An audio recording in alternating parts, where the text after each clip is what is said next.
Sabato 30 giugno ad Assago si riunisce il congresso federale della Lega che domenica eleggerà il successore di Umberto Bossi. Lo stesso giorno a Milano il Partito Democratico organizza il forum settentrionale riunendo le assemblee di Lombardia, Veneto, Piemonte, Emilia-Romagna e Liguria.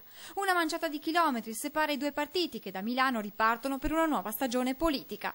Da nord per la ricostruzione nazionale è lo slogan del forum del Partito Democratico. Il paese che vogliamo può risorgere attraverso le autonomie e uno snellimento effettivo di una burocrazia troppo pesante.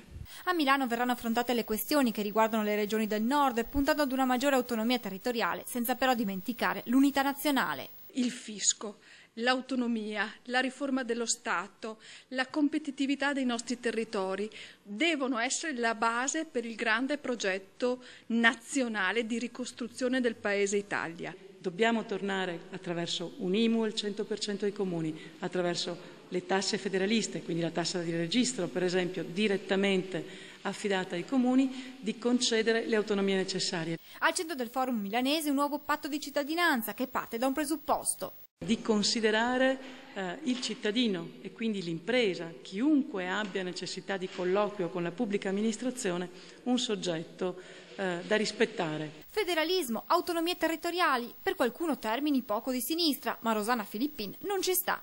Ripensare a uno Stato più efficiente, più vicino ai cittadini, non è forse di sinistra?